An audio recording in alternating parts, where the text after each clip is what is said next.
देख रहे हैं इंडिया टीवी। आपके साथ मैं हूं गौनिका अरोड़ा। दोपहर के 3 बज रहे हैं। वक्त हो गया है राजधर्म का। अमेरिका और ईरान की तनातनी से दुनिया परेशान है। तेल और गैस की कीमतें दुनिया भर में आग लगा रही हैं। ग्लोबल इकोनॉमी चरमरा रही है, लेकिन ना तो ट्रंप पीछे हट रहे हैं, ना ही मुस्तफा खामनेई झुक रहे हैं। अमेरिका और ईरान के बीच होने वाली डील भी अटक गई। एक बार फिर से खाड़ी देशों पर ईरानी मिसाइलें बरसनी शुरू हो गई हैं, तो उधर ईरान के मिलिट्री ठिकानों पर भी अमेरिका की बमबारी थमने का नाम नहीं ले रही। अमेरिका ने होर्मुज के सिरिक और केशम आइलैंड पर फिर से अटैक किया है।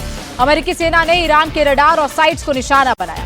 उससे पहले होर्मुज में ऑयल शिप टैंकर की तरफ बढ़ रहे ईरान के 4 ड्रोन को भी अमेरिका ने मार गिराने का दावा किया। उधर ईरान ने भी अमेरिका पर तगड़ा पलटवार किया है। IRGC ने कुवैत और बहरीन में अमेरिका के बेस पर मिसाइल अटैक किया। ईरान दावा कर रहा है कि बहरीन में उसने अमेरिकी नेवी के 5th फ्लीट हेडक्वार्टर के बचे हुए हिस्से को भी उड़ा दिया। तो वहीं कुवैत का कहना है कि ईरान की 7 बैलिस्टिक मिसाइल आबादी वाले इलाकों के ऊपर से गुजरी है, जिससे कुछ इमारतों को नुकसान हुआ, लेकिन किसी की मौत नहीं हुई। तो वहीं बहरीन को लेकर भी अमेरिका कह रहा है कि उसने ईरान की सभी मिसाइलों को इंटरसेप्ट करके आसमान में ही नष्ट कर दिया। लेकिन बहरीन से जो तस्वीरें सामने आ रही हैं, वो कुछ और ही कहानी बता रही है। ईरान अटैक से अमेरिकी बेस को सीरियस नुकसान हुआ है, यानी कि अब ईरान और अमेरिका के बीच किसी भी वक्त फुल फ्लेज्ड वॉर शुरू हो सकता है।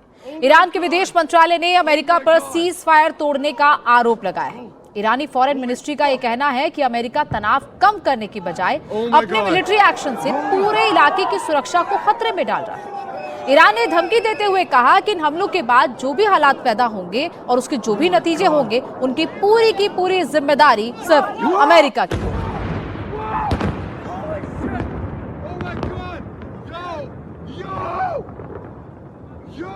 बात पीस डील की भी करते हैं, जिसे लेकर चल रही बातचीत के बीच ईरान और अमेरिका क्यों एक दूसरे पर अटैक कर रहे हैं।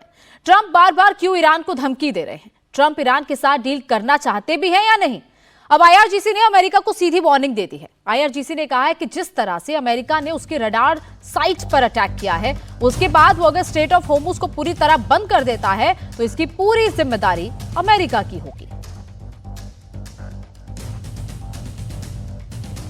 उधर ट्रंप ईरान के खिलाफ नया दाव खेलने की तैयारी कर रहे हैं, लेकिन ट्रंप का यह दाव युद्ध को खत्म करने वाला नहीं, बल्कि जंग भड़काने वाला है। अमेरिकी मीडिया के मुताबिक अमेरिकी ट्रेजरी डिपार्टमेंट ईरान के फ्रीज फंड का इस्तेमाल खाड़ी देशों में करने की तैयारी कर रहा है। ईरान के हमले से बहरीन, सऊदी, UAE, कतर और कुवैत में जो नुकसान हुआ है, उसकी भरपाई इन ईरानी फ्रीज फंड से की जाएगी। यानी कि अब तक जो ईरान युद्ध में हुए नुकसान का मुआवजा मांग रहा था, ट्रंप ने उसका काउंटर खोज लिया है। ट्रंप अब गल्फ देशों में हुए नुकसान को ईरान से ही वसूलेंगे। तो उधर ईरान ये कह रहा है कि अगर ट्रंप को डील करनी है, स्ट्रेट ऑफ होर्मुज खुलवाना है, तो वो ईरानी फ्रीज फंड का $24 अरब रिलीज कर दें। यानी कि अब अमेरिका और ईरान के बीच फ्रीज फंड को लेकर पूरी तरह से पेच फंस गया है।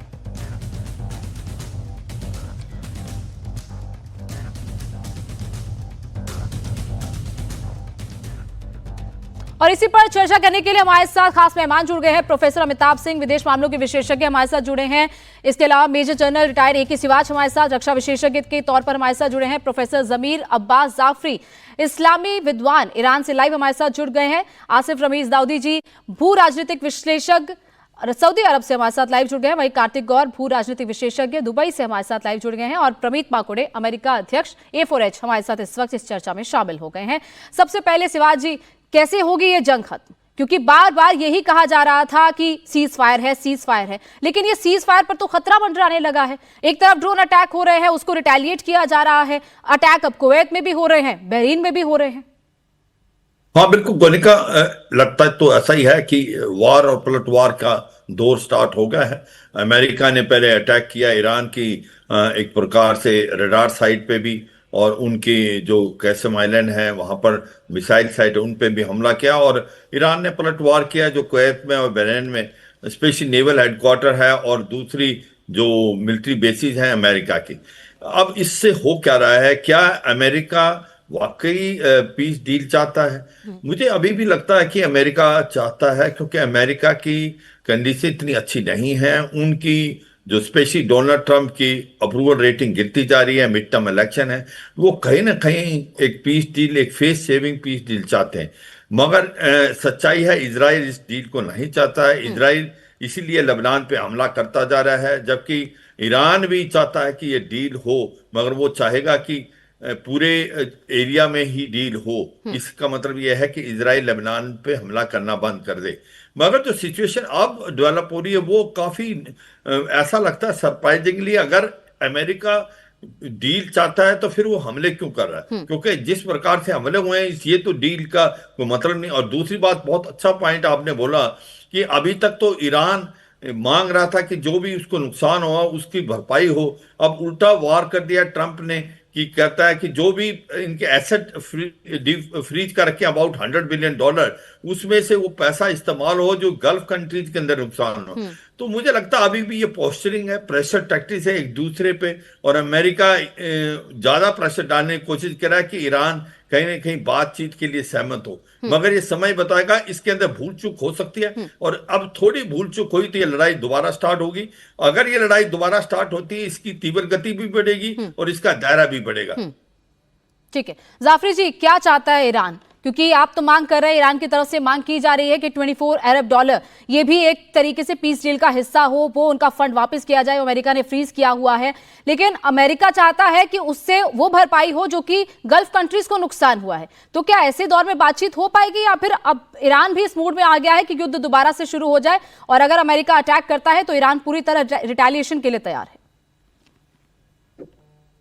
शुक्रिया बहुत बहुत तमाम पैनलिस्ट को आदाब अर्ज करता हूं। सबसे पहले ये है कि ये जो फ्रीज्ड फंड को रिलीज करने की बात हो रही है, ये किसी के बाप का पैसा नहीं है, ईरान का पैसा है जो दूसरे देशों में ब्लॉक किया गया है। ईरान ने तेल बेचा है, ईरान का पैसा है। ये अमेरिका और दुनिया की दादागिरी और गुंडागर्दी है कि ईरान के पैसे को बाहर ब्लॉक किया गया है। दूसरी चीज ये है कि अमेरिका क्या चाहता है वो टोटली इररेलेवेंट है। अमेरिका हजारों किलोमीटर दूर से आके मिडिल ईस्ट में, वेस्ट एशिया में अपने एयर बेसेस बनाता है, मिलिट्री बेसेस बनाता है, इन देशों को कंट्रोल करता है, इन देशों के रिसोर्सेज को यूटिलाइज करता है, ईरान को थ्रेट करता है, 2 बार नेगोशिएशंस के दरमियान ईरान पर हमला करता है। तो अमेरिका क्या चाहता है? गुंडागर्दी चाहता है, ऑयल को लूटना चाहता है, ऑयल रिसोर्सेज पर कब्जा करना चाहता है। इसराइल क्या करना चाहता है? इसराइल 40,000 बच्चों को मारने के बाद, एक जेनोसाइड पैलेस्टाइन में करने के बाद अभी 20% लेबनान पर उसने कब्जा कर लिया है। और 20 पर वहां पर अभी सिर्फ जब से जंग शुरू हुई है 3,000 से ज्यादा लोगों को मार चुका है, जिसमें से 1,000 से ज्यादा महिलाएं और बच्चे हैं। तो ये क्या चाहते हैं दुनिया के लिए साबित है। ईरान क्या चाहता है? ईरान अपने देश को, अपनी स्वतंत्रता को, अपनी सॉवरेनिटी को प्रोटेक्ट करना चाहता है। ईरान नहीं चाहता है इराक की तरह ईरान के ऑयल बिके और अमेरिका के अकाउंट में रहे। तो ये जो इनकी गुंडागर्दी और दादागिरी है, ये भी दुनिया समझ ले। ऐसा नहीं है कि वेनेजुएला और ईरान पे रुक जाएगा। अगर दूसरे देश अभी आवाज बुलंद नहीं करेंगे तो एक एक के बाद सबका नंबर आएगा। ईरान सबके भी आप पे लड़ाई लड़ रहा है। अमेरिका कौन होता है जो हमारे देश को कहे कि तुम रूस से मत खरीदो? अमेरिका कौन होता है जो हमारे देश के प्रधानमंत्री की बार बार तौहीन करे? अमेरिका कौन होता है जो बार बार हमें टैरिफ लगाए? ये दादागिरी और गुंडागर्दी के खिलाफ ईरान खड़ा हुआ है। ईरान स्वतंत्रता के लिए और तमाम आजाद इंसानों के लिए खड़ा हुआ है।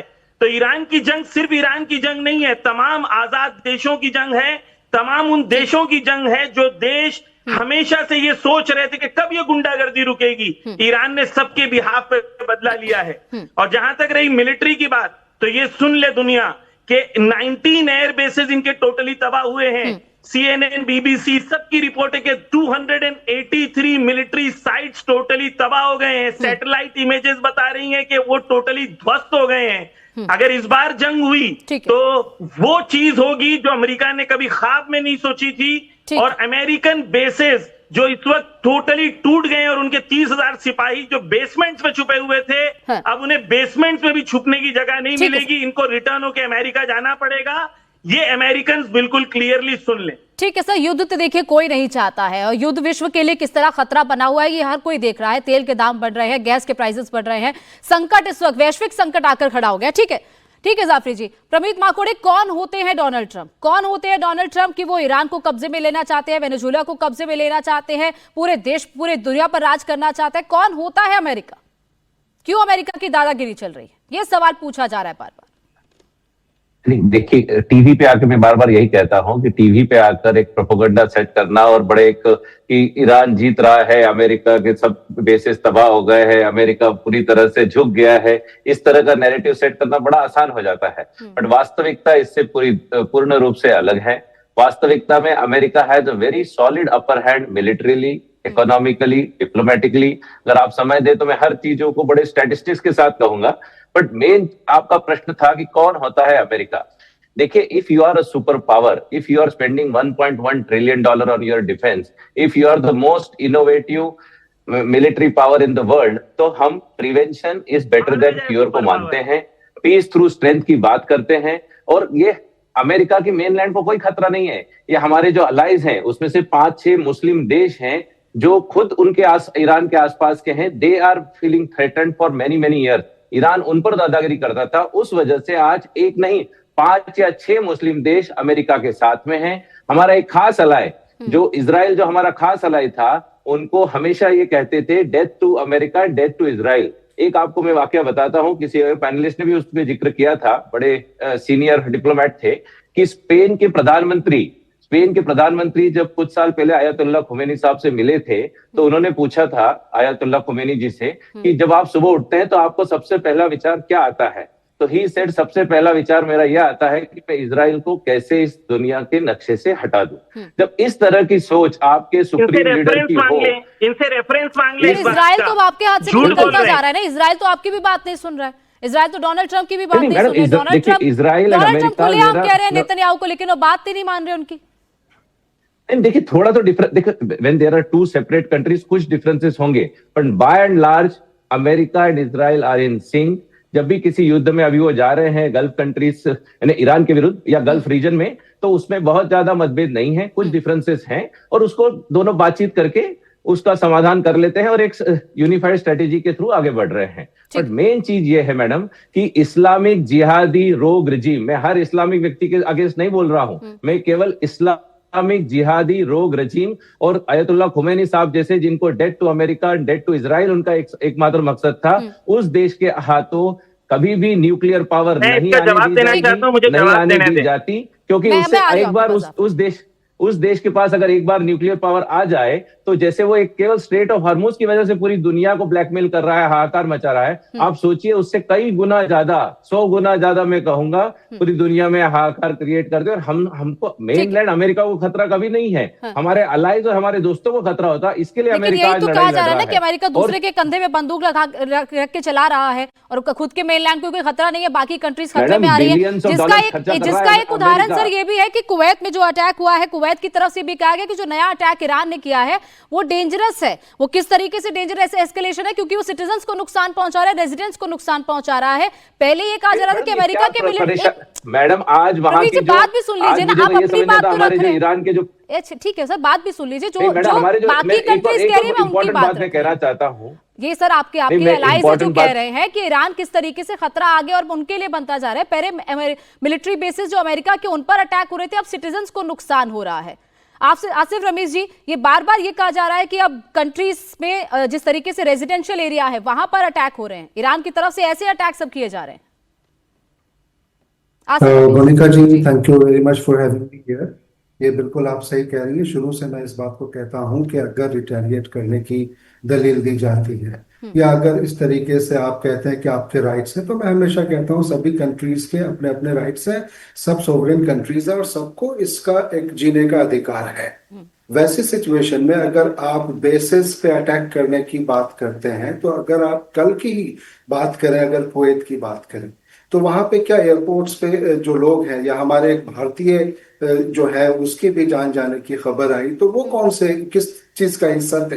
तो कहने का मतलब ये है कि इसको मैं स्ट्रॉन्गेस्ट शब्दों में कंडेम करता हूं कि जो इस तरीके से इस इलाके में सिविलियंस पे या दूसरी तरीके से जो एक रीजनल पीस और सिक्योरिटी पे खतरा जो मंडरा रहा है, 100 दिन पूरे होने वाले हैं गोनिका जी।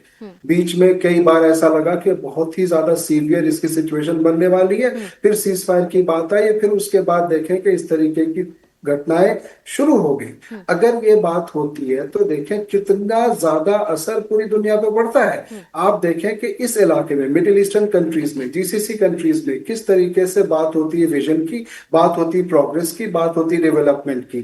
सारी दुनिया का रुख इधर होता था। आप चाहे दुबई की बात करें, आप चाहे सऊदी अरब की बात करें, आप बहरीन की बात करें, कैसे लोगों ने इधर अपना एक प्रोग्रेसिव सोच की तरह से आगे बढ़ना शुरू किया। लेकिन जब इन हालात में ये हालात जो बनते चले जा रहे हैं और जो एक विजन को डिविएट करने की कोशिश हो रही है, वो कहीं ना कहीं इस रीजनल पूरे सिक्योरिटी के लिए और इसके लिए एक बड़ा थ्रेट तो है, जिसको मैं कंडेम करता हूँ। अब रहा सवाल कि हमारे एक अमेरिका के जो साथी हैं वो ये कह रहे थे इजराइल के बारे में। मैं आपको बताऊं कि इजराइल को थोड़ा सा इसको अलग करके देखना है। इजराइल ने गाजा में क्या किया, कितने मासूमों की जानें ली, कैसे वो लेबनान में किस तरीके से अटैक्स कर रहा है, किस तरीके से वहां पे सीज फायर का उल्लंघन हो रहा है, कैसे वो एक दूसरा मुद्दा है, उसको हम इसको मिक्स करके देखें तो अगर हम ये क्या जस्टिफाई करने की कोशिश नहीं हो सकती। जाने कहीं भी जा रही हो, जाने किसी भी जगह जा रही हो, सोवरेंटी सबकी अपनी अपनी है, चाहे वो लेबनान की हो, चाहे आप बात करें गाजा में मासूमों की जान जानी हो, चाहे वो कुवैत के अंदर अटैक कर दिया गया हो, या चाहे दुनिया के किसी भी कोने में। सबसे बड़ा सवाल यह है कि आज जो दुनिया में हालात बनते जा रहे हैं और जिस तरीके से ये हालात सीज फायर की तरफ जा रहा था, कैसे ये हो रहा था कि अब तमाम चीजें ठीक हो जाएंगी, लेकिन अब दोबारा अगर उसी तरफ से उस चीज के अंदर दोबारा झोंका जाएगा तो किस तरह से पूरी दुनिया का नुकसान है। युद्ध किसी के लिए अच्छा नहीं है। युद्ध में हार इंसानियत की होती है। दो देश आपस में लड़ जाते हैं, कंट्रीज लड़ जाती है, लेकिन हारती हमेशा इंसानियत है। हमेशा लोगों का नुकसान होता है, आम जनता का नुकसान होता है। अमिताभ जी, लेकिन इसी युद्ध के बीच एक ऐसी खबर भी आई है कि लॉस एंजलिस में जो एक लीग होने वाली है उसमें ईरान की जो फुटबॉल टीम है उसके लिए अमेरिका ने इजाजत दे दी है। तो ये एक अच्छी तस्वीर भी है, और मेजबान देश किसी ऐसी टीम के किसी मेजबान देश में कोई ऐसी टीम जाए जहां जिसके साथ पहले से ही आप युद्ध में है, तो ये एक अच्छा संदेश भी है। अगर कहें तो एक पॉजिटिव तस्वीर भी इस युद्ध से निकल कर आई है।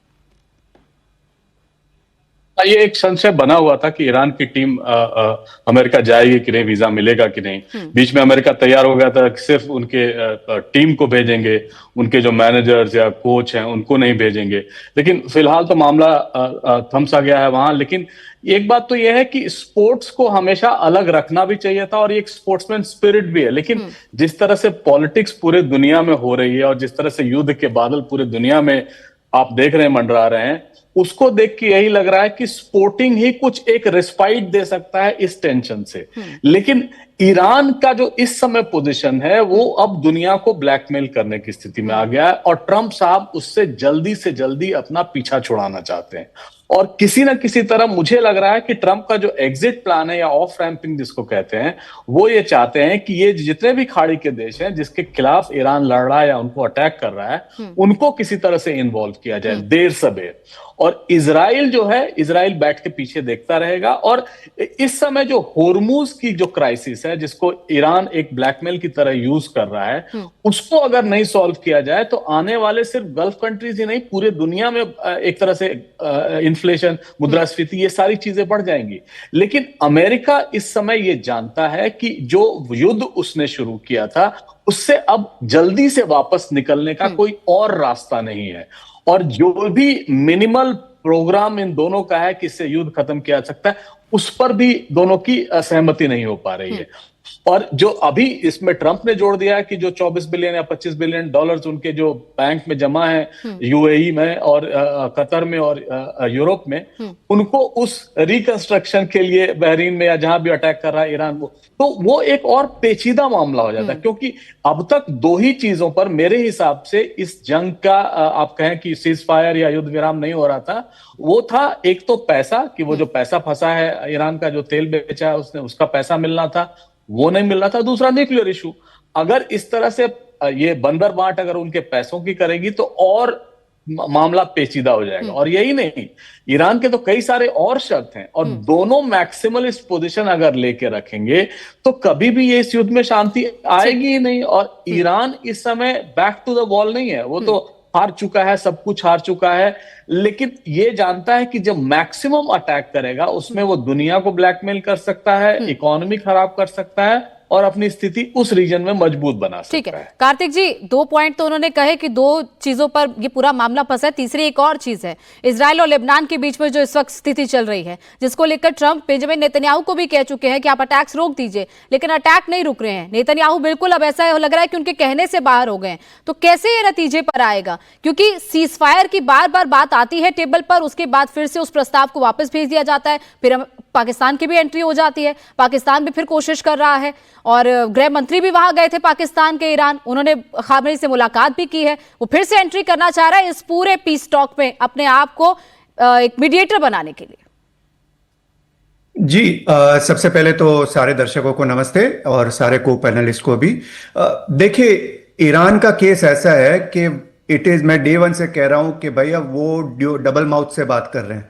जो उनके मीडिया में लोग आते हैं वो जनरली पीएचडी लेवल के लोग आते हैं, आपको लगेगा कि बहुत ही रैशनल थिंकिंग कर रहे हैं, बहुत ही लॉजिकल बात कर रहे हैं, बट उनके सारों के हैंडलर्स जो है बेसिकली उनका जो आईआरजीसी का माइंडसेट है वही है।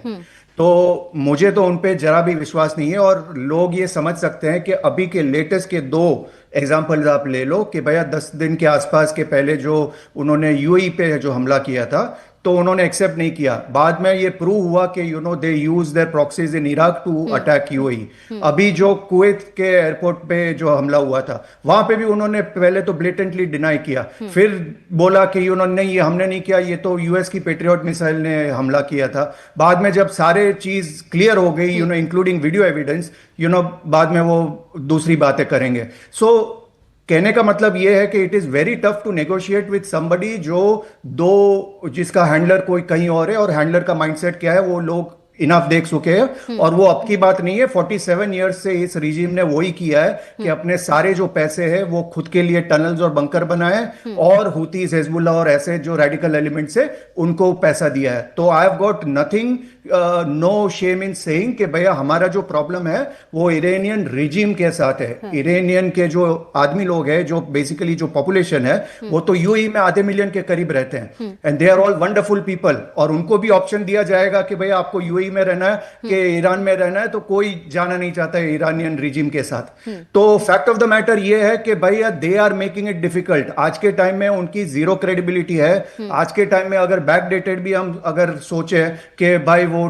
पीस टॉक्स जो हो रहे थे ओमान में and they were almost ready to give away the nuclear weapons and everything, आज के टाइम में सारे लोग वो भी डाउट कर रहे हैं कि क्या उनकी जेन्युइन मंशा वो थी कि दे वर जस्ट बाइंग टाइम, क्योंकि 60% एनरिच यूरेनियम वो रख के बैठे हैं। तो अगर उनका मंशा नहीं थी कि उनको न्यूक्लियर वेपन्स बनाना है तो 60% एनरिचमेंट की तो कोई रिक्वायरमेंट ही नहीं है।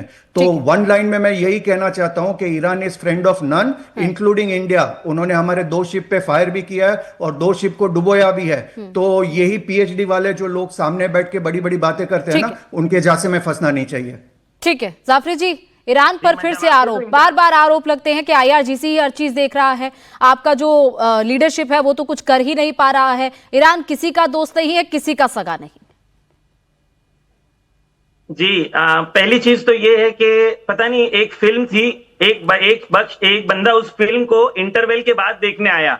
तो जब इंटरवल के बाद आया तो हीरो जब बदला ले रहा था तो उसे लगा कि हीरो विलन है और विलन हीरो है। तो ये फिल्म जो शुरू करते हैं वो आधी फिल्म के बाद, इंटरवल के बाद की शुरू करते हैं। ये ईरान से कंपेयर करना चाहते हैं अरब देशों को जो जीसीसी कंट्रीज हैं। तो जीसीसी कंट्रीज ने पहले अपने बेस को दिया ईरान पे हमला करने के लिए, फिर ईरान ने रिटेलिएट किया। दूसरी चीज ये कहते हैं कि ईरान में जो है सर हिलाने से क्या होगा, अमेरिका पे अमेरिकन एयरबेसेस कहां थे। अब तो खुद अमेरिकन रिपोर्ट्स आई हैं कि खुद यूएई और सऊदी ने दोनों ने हमला किया था ईरान के ऊपर। रिपोर्ट्स अमेरिकन रिपोर्ट्स हैं। तो पहली चीज तो ये है कि ये बात है। दूसरी चीज ये है कि भाई तुम होते कौन, अमेरिका है कौन, अमेरिका कौन होता है, दुनिया का बाप है अमेरिका। यूनाइटेड नेशन में क्यों अमेरिका की कर रहे हैं जनाब, तो मैं आपको बता दूं कि अमेरिका होता कौन है कि दुनिया को बताए कि किस कंट्री के पास न्यूक्लियर वेपन होना चाहिए, किसके पास नहीं होना चाहिए, किसके पास क्या होना चाहिए। जहां तक रही थी ईरान के रेडिकलाइज थॉट के बाद, तो ये सुन ले कि पूरे अमेरिका का एजुकेशन सिस्टम कंपेयर कर ले ईरान के एजुकेशन सिस्टम में। अमेरिका में स्टेम, साइंस, टेक्नोलॉजी, इंजीनियरिंग और मैथमेटिक्स के जो स्टूडेंट्स हैं फीमेल्स, वो ईरान में उसके 2 बराबर फीमेल्स हैं। ईरान की 34% यूनिवर्सिटी में प्रोफेसर फीमेल्स हैं। इस वक्त एशिया के वॉलीबॉल चैंपियनशिप के अंदर फीमेल्स हैं। तो ये जो एक वेस्टर्न नैरेटिव का कॉपी पेस्ट है कि ईरान में बहुत रेडिकलाइज्ड है। आप मुझे बताइए कि आपकी कंट्री पर अगर हमला हो, 40 साल आपकी कंट्री पे सैंक्शंस लगे सिर्फ इसलिए क्योंकि आपकी कंट्री के पास ऑयल और गैस ज्यादा है और ये दुनिया के लुटेरे और गुंडे उस ऑयल और गैस पे कब्जा करना चाहते हैं। वेनेजुएला में इन्होंने क्या किया, वेनेजुएला में तो आईआरजीसी नहीं था ना। आज इन लोग अमेरिकन कंट्रीज में क्या कर रहे हैं, ये तो क्लियर है। इन्होंने इराक में क्या किया, इन्होंने लीबिया में क्या किया। जाफरी जी, आप कंपैरिजन कर रहे हैं वहां के स्टूडेंट्स का, यहाँ के स्टूडेंट्स का। एक अपडेट मैं भी आपको दे दूं, शायद आपको जानकारी भी होगी कि आपके वहां फिर से प्रोटेस्ट शुरू हो गए हैं स्टूडेंट्स के। कई ऐसी जगह हैं, कई ऐसी जो सिटीज हैं वहां पर प्रोटेस्ट चल रहे हैं स्टूडेंट्स के, और ऐसे ही प्रोटेस्ट कुछ वक्त पहले भी देखे गए थे। आप मुझे सोर्स बता दीजिए, ईरान इंटरनेशनल के अलावा कोई सोर्स बता दीजिए। जो ईरान इंटरनेशनल है वो सऊदी फंडेड ब्रिटिश कंपनी है।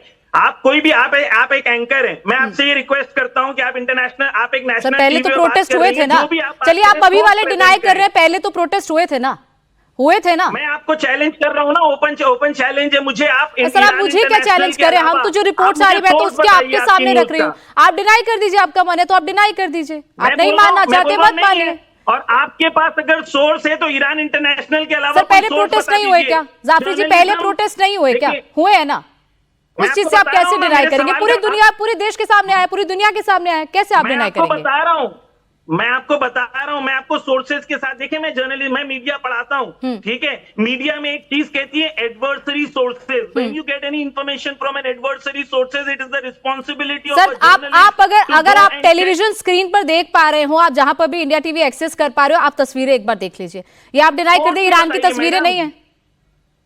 मैं ये बता रहा हूं, आप इसका सोर्स बताइए। सर तस्वीरें हैं, एआई जनरेटेड नहीं है, ये एआई जनरेटेड नहीं है, तस्वीरें हैं ये। नहीं एआई नहीं, आप मुझे सोर्स बताइए मैडम, मैं आपको। सर आपको विजुअल्स दिखाई दे रहे हैं, आपको तस्वीरें दिखाई दे रही है, आप कह रहे हैं उसका सोर्स बताइए। मैं तस्वीरों का जवाब दे रहा हूं, मैं आपको तस्वीरों 285 सोर्सेज में आपको दिखा सकता हूं जो ईरान इंटरनेशनल ने शो किया, जो एक्चुअली दुनिया के कहीं और की वो तेरी। चलिए ठीक है, आप डिनाई, ठीक है सर, वो आपकी मर्जी, आप डिनाई करें, लेकिन पूरी दुनिया देख रही है। पीछे देखिए खामनेई की तस्वीर भी है, अब ये क्या कहीं और कंट्री की? आप देखिए पीछे पोस्टर लगा हुआ है आयतुल्लाह खामनेई का, पीछे पोस्टर लगा है आयतुल्लाह खामनेई का। और बताइए सर, अब बताइए कहाँ की तस्वीर है ये? मैडम मैं आपको ये बता रहा हूं कि आप ये जानती हैं कि American Congress officially every year $1.1 billion खर्च करता है ईरान, रशिया और चाइना में प्रोपेगेंडा फैलाने के लिए। आप मान गए ना तस्वीरें ईरान के, आप मान गए ना? आप मान गए ना? Let me complete. अच्छा नहीं क्या मान गए? मैंने नहीं माना, मैं आपको कह रहा हूं। आप कह रहे हैं अमेरिका प्रोपेगेंडा फैला रहा है, लेकिन प्रोटेस्ट तो ईरान में ही हो रहे हैं। ये वीडियो नहीं, मैं आपसे पूछता हूँ लाइव चैनल पे, आप बताइए वीडियो का सोर्स क्या है? पीछे एक तस्वीर किसी है, मुझे ये बता दीजिए, पहले आप मुझे ये बता दीजिए कि तैयार कहा, ये ईरान की तस्वीर है या नहीं? ये ईरान की तस्वीर है, ये ईरान की तस्वीर है या नहीं? आप डिनाई करते रहे, आप बताइए ईरान की तस्वीर है। चलिए आप मानेंगे ही नहीं, ठीक है आप मानेंगे नहीं, आप मुझे सोर्सेज बताइए ना। ठीक है, सब तस्वीरें दिखा रहे हैं, इससे बड़ा क्या सोर्स आपको दिखाए? लाइव अब विजुअल्स हैं, ये वहां से आई हुई तस्वीरें हैं। ये वीडियो कब के? ये वीडियो कब के? ये रीसेंट प्रोटेस्ट है।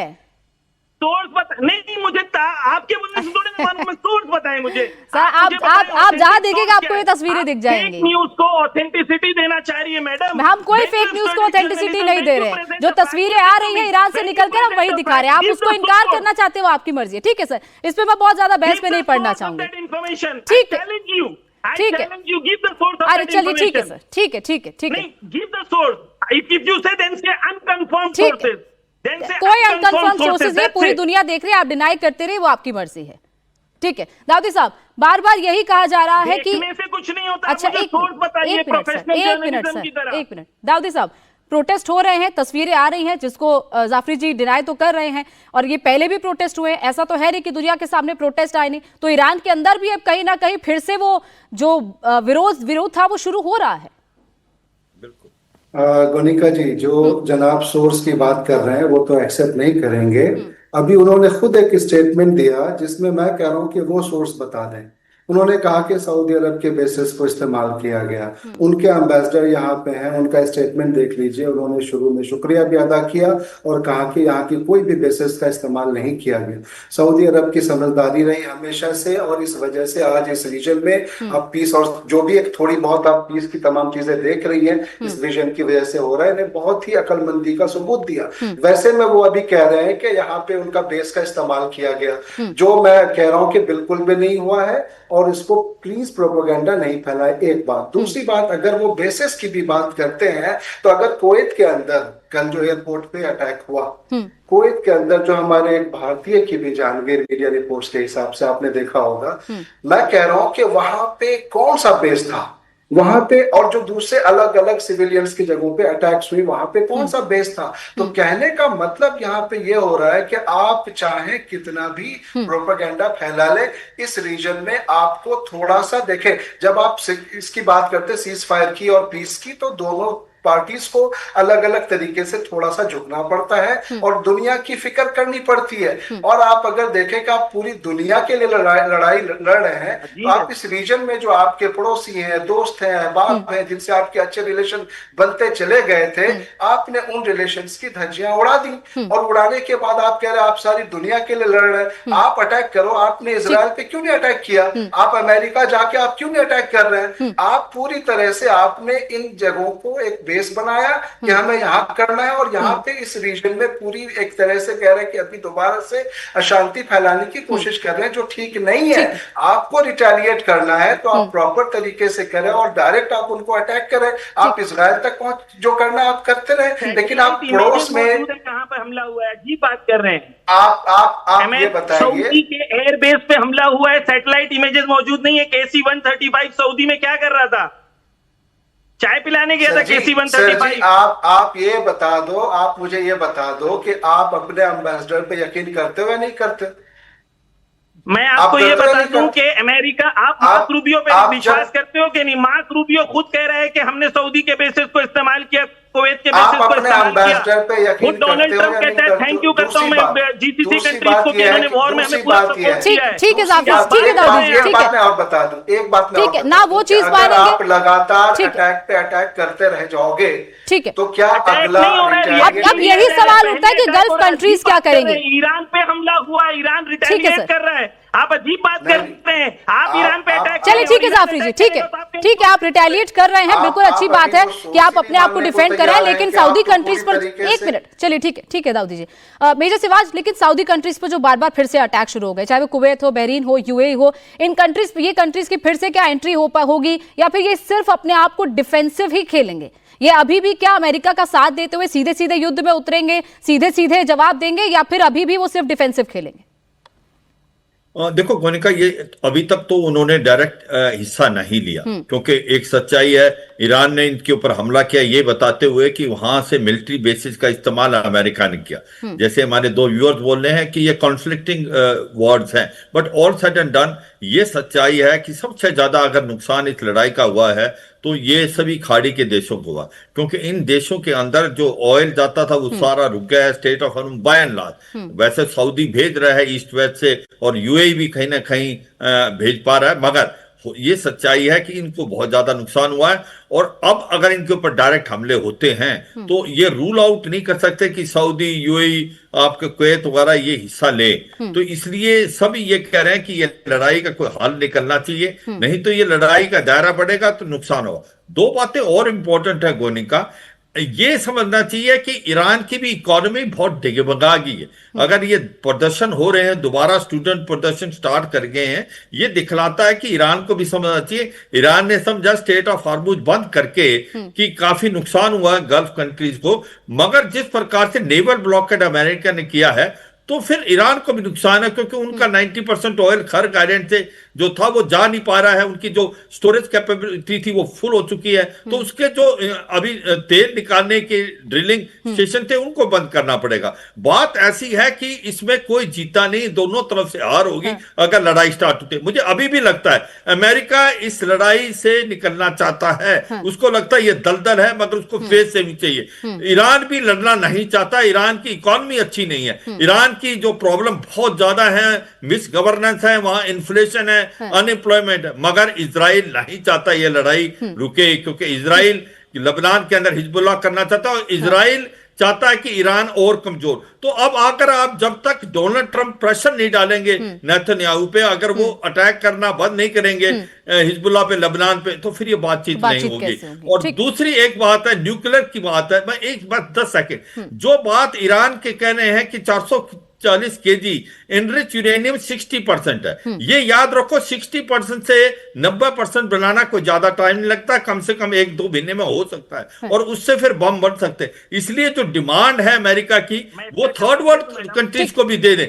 तो कहने का मतलब है ये दोनों तरफ से बातें हैं। अगर आपको गिव एंड टेक करना पड़ेगा, कहीं ना कहीं बातचीत करके ही कोई नतीजा निकलेगा। ये कहना है एक ब्लैक है एक व्हाइट है, मुझे नहीं लगता। ये शेड ऑफ ग्रे है। ईरान को भी समझना पड़ेगा कि उसकी इकोनॉमी इतनी अच्छी नहीं है, क्योंकि उसके एसेट फ्रीज हो रखे हैं, $100 बिलियन से ज्यादा है, इकोनॉमिक सैंक्शन बहुत लगे हुए हैं। इसी प्रकार से अमेरिका भी नहीं चाहता, क्योंकि अमेरिका के अप्रूवल रेटिंग डोनाल्ड ट्रंप की गिर गई है। मिड टर्म इलेक्शन है, उनको लगा है कि उन्होंने अंडर एस्टिमेट किया कैपेबिलिटी ईरान की, वो इजराइल के हादसे में फंस गए हैं। तो मुझे लगता है दोनों, अमेरिका और ईरान, इस लड़ाई से निकलना चाहते हैं और सीज फायर चाहते हैं। इजराइल इस लड़ाई को लंबा ले जाना चाहता है। ठीक है प्रमीत जी, डोनाल्ड ट्रंप के लिए मुसीबत बन गया है ये युद्ध। खुद उन्होंने शुरू किया, वो खुद निकलना चाहते हैं लेकिन निकल नहीं पा रहे हैं। वो अपनी शर्तों को बार बार बदल रहे हैं। जो बकायदा मसौदा तैयार किया जाता है उनके लोगों की तरफ से, वो उसको चेंज करने के लिए बोल देते हैं। उसके बाद वो ईरान के सामने शर्त रख देते हैं, ईरान को कह देते हैं कि जो आपका फंड हमने फ्रीज किया हुआ है, आपका फंड जो फ्रीज है वो उसके लिए, एक मिनट सर पूरा सुन लीजिए, वो गल्फ कंट्रीज की मदद की जाएगी उस फंड से उनका नुकसान पूरा करने के लिए। तो कैसे होगी बातचीत? ये तो लटकता जा रहा है बीच में। गोनिका जी, टैक्टिकल चीजें चेंजेस हो सकती हैं, लेकिन जो मूल डिमांड्स हैं, जो बेसिक डिमांड्स हैं, जिनको रेड लाइन अमेरिका कहता है, वो बिल्कुल क्लियर है कि इनके पास, ईरान के पास न्यूक्लियर वॉरहेड की कैपेबिलिटीज नहीं होनी चाहिए, और ना केवल उनको बनाने की उनकी कैपेबिलिटीज होनी चाहिए, उनको खरीदने या प्रोक्यूरमेंट की भी इजाजत ना मिले, और उनके पास ये परमिशन भी बिल्कुल नहीं होनी चाहिए न्यूक्लियर वॉरहेड की। और दूसरी जो है कि स्ट्रेट ऑफ हॉर्मुज में टोल लगाकर ये अनड्यू एडवांटेज उसका न ले और पूरी दुनिया को बेवकूफ न बनाए या दुनिया को ब्लैकमेल न करे। ये दोनों डिमांड बिल्कुल क्लियर कट है। अब एक मेन मुद्दा यहां पर यह है, जो आप अपने दूसरे पैनलिस्ट हमारे ईरान वाले मिस कर रहे हैं, कि IRGC वर्सेस इनकी जो डिप्लोमेटिक और पॉलिटिकल लीडरशिप है, they are totally fragmented. IRGC की डिमांड्स अलग होती हैं। यहाँ के अभी कुछ दिनों पहले आपने एक न्यूज सुनी होगी कि वहां के प्रेसिडेंट रेजिग्नेशन तक की बात कर रहे थे, because there demands and there view point is not being accepted by IRGC। वहां पर जो एग्रीमेंट, जो समझौता और शांति करने वाले जो हाथ हैं या जो सोच है, जो ग्रुप है, उसकी बात IRGC नहीं मानती, because IRGC only flourishes on military strength, और वहां जितना लोगों को परेशान कर सके उसके ऊपर IRGC की स्ट्रेंथ है। और IRGC के दबाव के और उनके मिलिट्री प्रेशर के अंतर्गत वहां के आवाम थोड़ी चुप है। आप कुछ हफ्ते में देखेंगे कि ये जो प्रोटेस्ट आज आपने एक दो दिखाए हैं वो बड़ी मात्रा में होंगे, और वहां पर अपने आप ही चीजें पलटेंगी। ये अमेरिका को करने की जरूरत नहीं है, वहां की आवाम ही अब परेशान हो चुकी है, और इसका परिणाम अब धीरे धीरे आपको दिखने मिलेगा। ठीक है अमिताभ जी, एक ये भी बातचीत, एक मिनट सर, एक मिनट, अब बाकी पैनलिस्ट को भी इन्वॉल्व करती रहो ना। ओपेक प्लस कंट्रीज हैं, उनकी भी बैठक हो रही है, उनकी भी एक ऑनलाइन बैठक होने वाली है, जिसमें ये कहा जा रहा है कि जो तेल के लगातार दाम बढ़ रहे हैं, वैश्विक संकट वो बन गया है, तो कोटा बढ़ाया जाएगा, प्रोडक्शन का कोटा बढ़ाया जाएगा। लेकिन ये भी कहा जा रहा है कि उसमें से UAE का एग्जिट हो गया है। तो कैसे होगा? क्या ये कंट्रीज कुछ कर पाएंगे? ओपेक प्लस कंट्रीज का रोल क्या किसी तरीके से इस युद्ध में या इस वैश्विक संकट को सुलझाने में क्या हो पाएगा? देखिए, इस पे दो बहुत बड़े फैक्टर हैं। एक तो UAE ओपेक से बाहर निकल गया है। UAE को जितना कोटा देते थे उससे ज्यादा UAE प्रोड्यूस करना चाहता था, और सऊदी अरेबिया उसको चेक करता था कि आप इससे ज्यादा प्रोड्यूस नहीं करते। खुद बहुत ज्यादा बेचता था दुनिया में तेल, और UAE चाहे और देशों को वो कम बेचने के लिए कहता है। दूसरा, कई सारे जितने भी ऑयल इंस्टॉलेशंस हैं रूस में, जो ओपेक प्लस का मेंबर है, वो तबाह हो रहे हैं, वो बर्बाद हो रहे हैं। उनकी रिफाइनरी कैपेसिटी है, उस पर यूक्रेन अटैक कर रहा है। तो ये अगर प्रोडक्शन बढ़ा भी देते हैं तो बियॉन्ड अ पॉइंट वो नहीं बढ़ा पाएंगे, और अगर प्रोडक्शन बढ़ाते हैं तो तेल के दाम कम होंगे। और ये कभी भी गल्फ कंट्रीज इस समय जिस स्थिति में है, जब उनको जानो माल का नुकसान हो रहा है, अगर वो तेल का दाम घटाते हैं तो उनके लिए फायदेमंद नहीं होगा। इसीलिए हमेशा ओपेक प्लस कंट्रीज एक बहुत स्ट्रैटेजिक डिसीजन लेता है, और कई बार वो अमेरिका के कहने पर या एक दूसरे के कहने पर वो करता था। लेकिन इस बार मुझे लग रहा है अगर वो प्रोडक्शन बढ़ा भी दे, मान लीजिए, तो ये जो गल्फ GCC कंट्री जो सी लॉक्ड हैं, बहरीन, कतर और UAE, उनके पास तो तेल है ही नहीं निकालने के लिए बियॉन्ड अ पॉइंट। और कतर और बहरीन और कुवैत तो एकदम बंद है, जिनको हॉर्मुज ने बंद किया हुआ है। तो कितना भी प्रोडक्शन बढ़ा दें, और यही नहीं, अगर प्रोडक्शन बढ़ा भी लेते हैं तो ईरान उनके ऑयल इंस्टॉलेशन पर अटैक करेगा। तो ये एक बड़ा एक विशेष साइकिल है जिसमें पूरी दुनिया ऑपरेट कर रही है, चाहे उससे निकलने की कोशिश करें या ना करें। जब तक, देखिए, मैं तो ये कह रहा हूं कि जब तक एक सेकेंड राउंड ऑफ वॉर नहीं होगा, जब तक ईरान की जो रिमेनिंग ये चीजें नहीं बची हुई हैं, जो उनके जो सपोर्ट सिस्टम है उनको नहीं बर्बाद करेंगे, ईरान जल्दी से नेगोशिएटिंग टेबल पे नहीं ठीक है। आएगा। और वो मुश्किल है करना किसी के लिए, क्योंकि ट्रंप अपने आप को ज्यादा इस बियॉन्ड अ पॉइंट कमिट नहीं करना चाहेंगे। अच्छा ठीक है कार्तिक जी, ये जो पूरा सीज फायर हुआ है, आपको लगता है कि ईरान ने टाइम बाय किया है? ईरान ने अपने आप को, जो भी उसको नुकसान पहुंचा है उसको कहीं ना कहीं भरपाई उसकी की है, इसके साथ साथ अपने आप को और तैयार किया है? ये जो सेकेंड राउंड ऑफ वॉर की बात अमिताभ जी कर रहे हैं, अगर ये होता है तो? नहीं, ये दोनों इट वर्क्स बोथ वेज, तो जो टाइम बाय किया है तो ऑब्वियसली अगर अमेरिका एक्सेप्ट किया है तो it is to their advantage also. उन्होंने भी एक प्लान बी पे काम करना शुरू किया है। एंड मोर इंपॉर्टेंटली मैं ये कहना चाहता हूं, जो रिवर्स ब्लॉकेड लगाया अमेरिका ने on the straight of Hormuz, that was genuinely a very very good decision. वो एक्चुअली थोड़ा डिले हो गया, बहुत पहले होता तो आज के टाइम में भले सामने कितनी भी बड़ी बड़ी बातें करे, बट ईरान। ठीक है, मेरे पास वक्त इतना ही था। आप सबका बहुत बहुत शुक्रिया इस चर्चा में जुड़ने के लिए।